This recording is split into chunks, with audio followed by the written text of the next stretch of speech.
before us the opportunity to forge for ourselves and for future generations a new world order, a world where the rule of law, not the law of the jungle, governs the conduct of nations. When we are successful, and we will be, we have a real chance at this new world order, an order in which a credible United Nations can use its peacekeeping role to fulfill the promise and vision of the UN's founders. Les Français, ça fait longtemps qu'ils ont renoncé à, je ne dis pas s'informer, parce que s'informer, ils essayent un peu, mais à s'instruire. C'est-à-dire que les Français ont pris le parti de la facilité, c'est-à-dire de ne pas travailler par eux-mêmes pour essayer de comprendre. Et donc, on se retrouve qu'avec des gars qui, dans le fond, lisent Le Point, pendant le week-end, et le Canard enchaîné le mercredi pour se défouler, ou le jeudi, et l'un et l'autre ne sont pas des sources d'instruction, ce sont des sources de bourrage de crâne. Parce que dans le même temps, on voit que les GAFA restreignent la liberté d'expression. On voit que YouTube fait sauter des vidéos dès qu'on commence à parler des vaccins ou des choses comme ça et qu'on n'est pas exactement dans le droit fil, ou quand on parle des traitements du Covid, quand on n'est pas exactement dans le droit fil de ce que dit l'OMS ou le gouvernement, la vidéo saute. Bon, alors au début, Internet, c'était un espace de liberté qui était vraiment énorme, qui a apporté énormément aux gens. Et maintenant, on voit qu'il y a les comptes Twitter ou des comptes Facebook qui sautent dès qu'on dépasse les rails. Donc, ça pose un problème. Vous dites qu'il y a une cohérence. Quand on a les livres de Klaus Schwab et qu'on regarde la politique du gouvernement, on voit que c'est cohérent. C'est-à-dire qu'il y a une volonté d'écraser les petits au profit des gros. Voilà, et vous imaginez que, quand vous dites cela, que le président français veuille écraser les petits au profit des gros? Oui, parce que c'est quelqu'un d'étatiste. Et pour moi, c'est une politique qui est dangereuse. Voilà, c'est une politique qui est dangereuse. Donc moi, j'ai pas confiance dans quelqu'un qui est étatiste, mais je rajoute tout de suite en disant que l'ensemble de la classe politique française est étatiste. Donc on va pas s'en sortir, quel que soit celui qui sera nommé, je veux dire, hein, parce que un peu curieux, aussi l'innovation du livre, et ça je voudrais aussi en parler, c'est important. L'innovation du livre, c'est qu'il s'appuie sur le Covid, mais il nous explique ce qui va arriver juste après. C'est la lutte contre le réchauffement climatique anthropique. Alors, le soi-disant, alors ce sera un autre débat, mais le soi-disant réchauffement climatique anthropique, parce que pour moi c'est une escroquerie, mais il n'y a pas de consensus scientifique dessus, contrairement à ce qu'on nous dit. Voilà, donc il y a une discussion, sauf en France, si on dit qu'il n'y en a pas, on se fait traiter de complotiste, donc ça fait rien, je vais avoir mon étiquette là, mais je m'en fiche, je continue. Vous en fichez d'étiquette complotiste. Voilà, le réchauffement climatique anthropique n'existe pas, mais voilà. Mais par contre, pourquoi est-ce que ça a autant de succès en France et en Europe ? C'est que ça justifie l'intervention de l'État dans tous les domaines. On contrôle l'habitation, le transport, l'industrie, l'agriculture. C'est le retour du gospel. C'est le faux nez de l'étatisme. Voilà, c'est-à-dire que et là on voit que le Covid, ça sert d'élément déclencheur, c'est-à-dire c'est un choc qui est produit sur la société. Avec les confinements, les gens c'est aussi un intérêt mental, c'est-à-dire les gens sont dans un tunnel, un effet tunnel au sens psychologique du terme. Il n'y a plus d'interaction sociale. Voilà. C'est le contraire des gilets jaunes. Les gilets jaunes, ça crée de l'interaction sociale. Les gens se rencontraient sur le rond-point. Là, on nous dit il faut diminuer les interactions sociales. Les gens rentrent chez eux, ils regardent la télé, ils regardent Netflix, ils bougent pas de ça. Voilà. Et ça crée un effet tunnel. Et ensuite, les gens sont plus malléables. Et ensuite, ce qu'on va leur servir, c'est la lutte contre le réchauffement climatique. Donc, le Schwab nous explique que c'est encore plus grave que le Covid. Et donc, il faut absolument réduire nos émissions de CO2. Voilà. Et ça, c'est ce qu'a dit. Mais c'est aussi ce qu'a dit Emmanuel Macron dans plusieurs tweets qu'il a publiés, où il s'est engagé à ce que la France diminue ses émissions de CO2 de 55% d'ici 2030. C'est-à-dire qu'ils veulent garder une certaine crédibilité, et donc quand il n'y a pas d'enjeu, ils disent des choses sérieuses, et puis quand il y a un enjeu, ils mettent une saloperie en fonction de leurs objectifs réels. Et donc, comme 80% du temps, vous vous dites, oui, je suis d'accord avec eux. Si par hasard vous connaissez pas grand-chose sur les 20%, vous accepterez leur bêtise. Mais si vous connaissez quelque chose sur les 20%, vous dites, je vais prendre une fourche et je vais aller m'occuper des journalistes du monde, quoi. Le Great Reset est assis sur un double alibi. Et ce double alibi, c'est simplement de dire, voilà, le réchauffement climatique, les changements climatiques, ils n'osent plus parler de réchauffement climatique, maintenant ils parlent de changement climatique, et les pandémies, ce sont deux situations, ce sont deux sujets qui ont une portée mondiale et qui ne pourront pas être résolus autrement que par une gouvernance mondiale.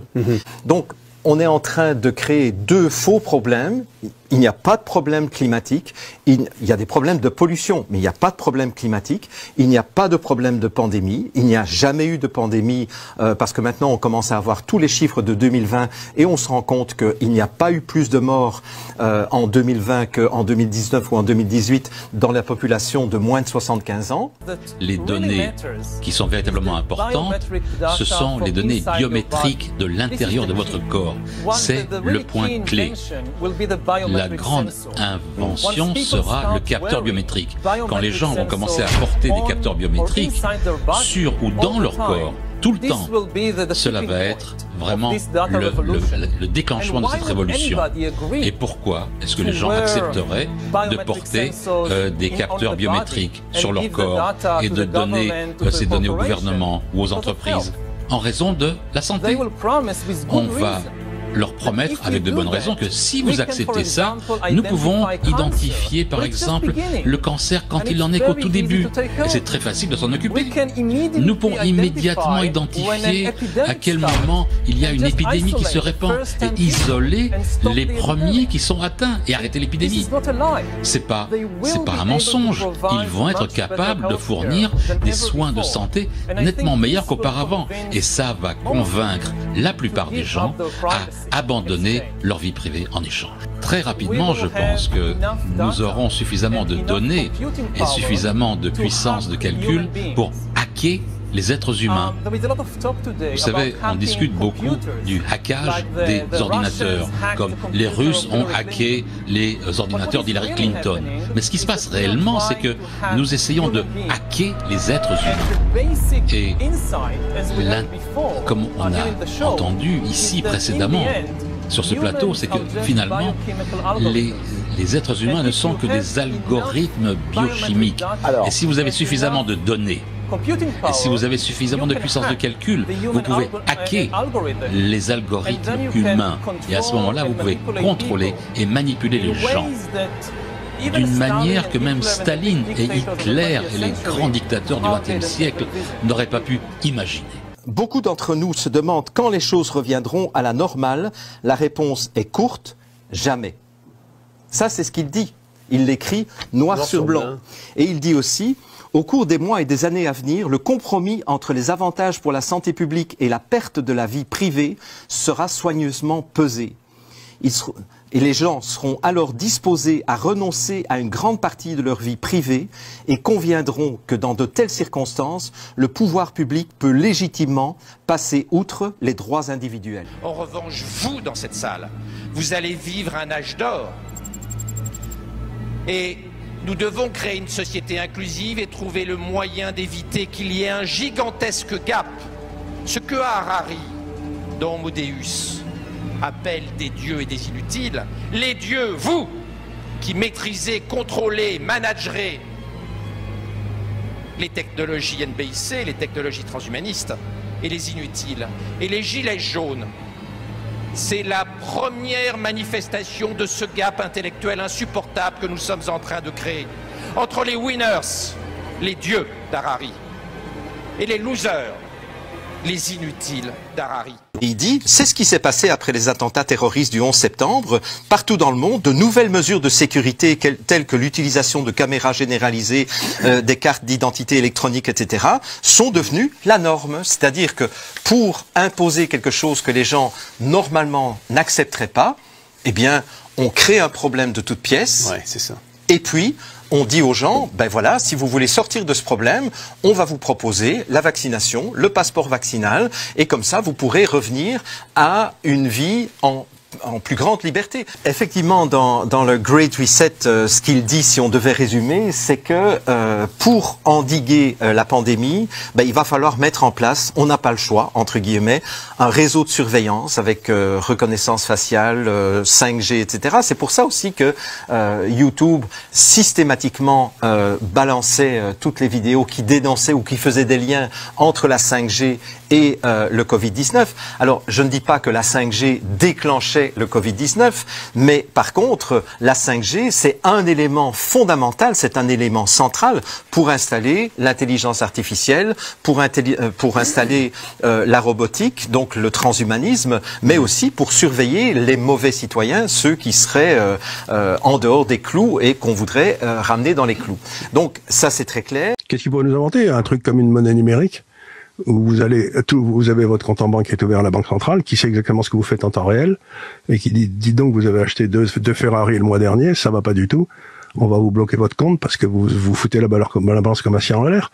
C'est-à-dire qu'à partir du moment où la Banque centrale peut vérifier ce que fait chaque individu dans son compte, elle va vous dire, écoutez, ça, vous avez pas vraiment le droit de le faire. C'est, vous savez, c'est comme les vaches qui pètent, quoi. C'est, on va vérifier ça. Donc vous avez pété, donc vous avez fait du CO2, donc on va vous empêcher de consommer des faillots, quoi. C'est. En fait, leur réflexe, moins ça marche, plus leur réflexe c'est le contrôle.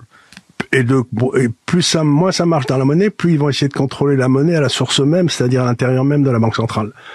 Parce que le contrôler en bas, si vous voulez, quand vous avez le cash et tout, ce que ça implique aussi, c'est la disparition du cash. Ils vont essayer de nous faire une société où il n'y aura pas de cash. On y va tout droit, quoi. Mais c'est pour ça que le Bitcoin, d'ailleurs, il y a des gens qui se précipitent dans le Bitcoin, je peux pas leur en vouloir. Hein. Ça me paraît pas plus con qu'autre chose. Il y a des pays où ça sera peut-être plus dur que d'autres. Oui. Je vois mal l'Italie du Sud réussir à fonctionner sans cash. D'ailleurs, madame la première ministre, là, elle a décidé de rendre la possibilité aux gens d'utiliser le cash, quoi. Oui. Donc là, elle s'attaque, à mon avis, elle va avoir des ennuis, cette dame. Je pense que les Italiens, justement, je pense ils n'ont vraiment. On parle de la France qui a perdu toutes ses souverainetés, etc. Il y a beaucoup de critiques sur le fait que Mélanie soit vendue aussi. Pas tant que ça, mais en fait, elle peut pas faire autrement. Elle fait ce qu'on l'oblige à faire, mais dès qu'elle peut, elle va vers une solution, comme par exemple de permettre une plus grande utilisation du cash. Oui. Ce qui les emmerde à un point incroyable, parce qu'ils veulent exactement le contraire. The one final note I will make is that if you think about the benefits of digital money, there are huge potential gains. It's not just about digital forms of physical currency. You can have programmability. Units of central bank currency with expiry dates. You could have, as I argue in my book, a potentially better and some people might see it, or a darker world where the government decides that units of central bank money can be used to purchase some things, but not other things that it deems less desirable, like, say, ammunition or drugs or pornography or something of the sort. And that is very powerful in terms of the use of a CBDC. A key difference with the CBDC is that central bank will have absolute control on the rules and regulations that will determine the use of that expression of central bank liability. Nous sommes probablement l'une des dernières générations d'Homo sapiens, parce que dans les générations à venir, nous apprendrons à concevoir des corps, des cerveaux et des esprits. À quoi ressembleront exactement les futurs maîtres de la planète? Cela sera décidé par les personnes qui possèdent les données. Pourquoi les données sont-elles si importantes? Elles sont importantes parce que nous avons atteint un stade où nous pouvons non seulement pirater des ordinateurs, mais également des êtres humains et d'autres organismes. De quoi avons-nous besoin pour pirater un être humain? De deux choses. Beaucoup de puissance de calcul et beaucoup de données, plus particulièrement des données biométriques. Mais le contrôle des données pourrait permettre aux élites de faire quelque chose d'encore plus radical que de simplement construire des dictatures numériques. En piratant les organismes, les élites peuvent acquérir le pouvoir de redéfinir l'avenir de la vie elle-même. Parce qu'une fois qu'on a le pouvoir de pirater quelque chose, on a généralement aussi celui de le concevoir. L'ensemble du vivant sur 4 milliards d'années, les dinosaures, les amibes, les tomates, les humains, étaient soumis aux lois de la sélection naturelle et aux lois de la biochimie organique. Mais ceci est désormais sur le point de changer. La science remplace l'évolution via la sélection naturelle par l'évolution via la conception intelligente. Pas de conception intelligente de quelque Dieu par-delà les nuages, mais notre propre conception intelligente est la conception intelligente de nos clouds. Le cloud d'IBM, le cloud de Microsoft. Ce sont les nouvelles forces directrices de l'évolution. Et en même temps, la science peut développer la vie. Après avoir été confiné pendant 4 milliards d'années dans la sphère limitée des composés organiques, la science pourrait permettre à la vie de s'épanouir dans la sphère inorganique. You know, the whole idea that humans have, you know, they have this soul or spirit and they have free will and nobody knows what's happening inside me. So whatever I choose, whether in the election or whether in the supermarket, this is my free will, that's over. Today, we have the technology to hack human beings on a massive scale. Yeah, I mean, everything is being digitalized. Everything is being monitored. In this time of crisis, you have to follow science. Science is not really about truth.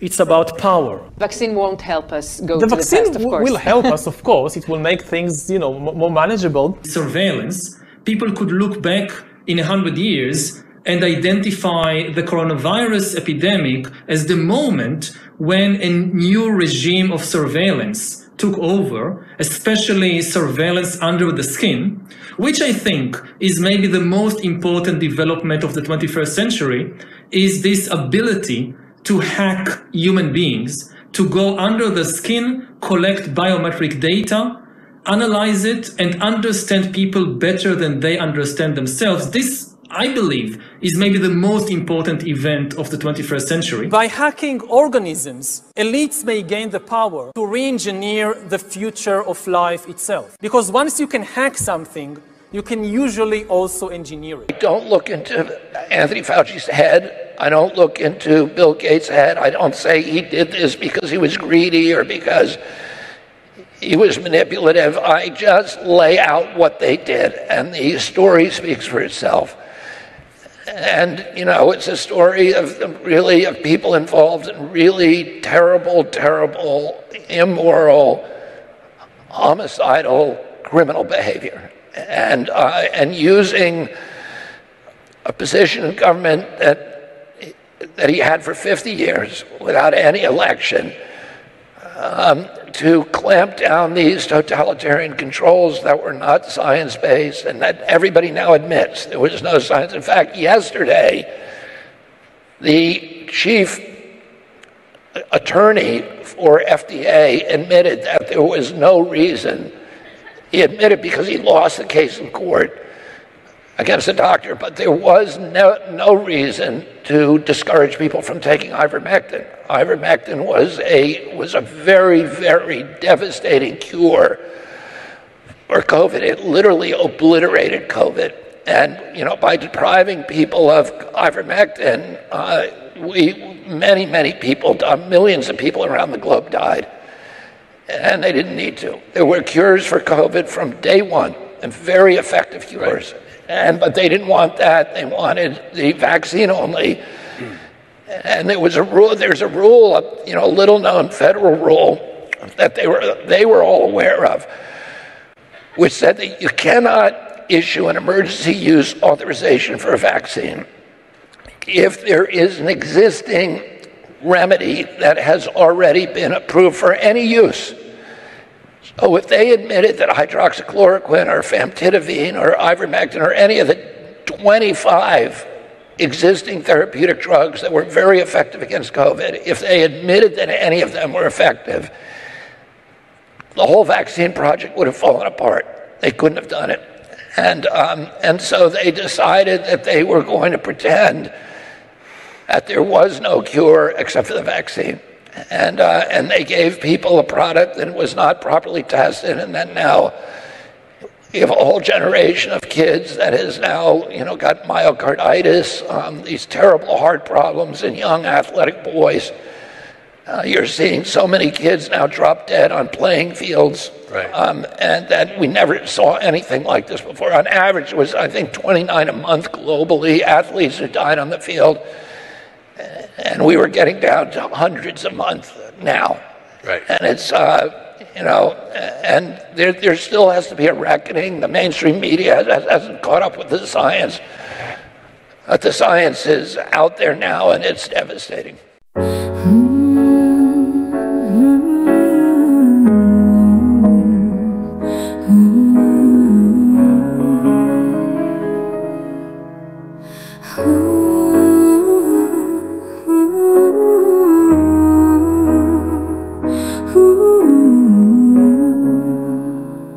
Dalam galau hati yang kurasa, cinta tak lagi luar biasa.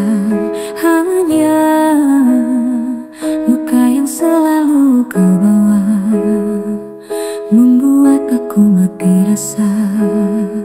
Dalam kecewa yang mendalam, rasa sayang semakin terpendam. Cinta tak lagi membawa ceria, hanya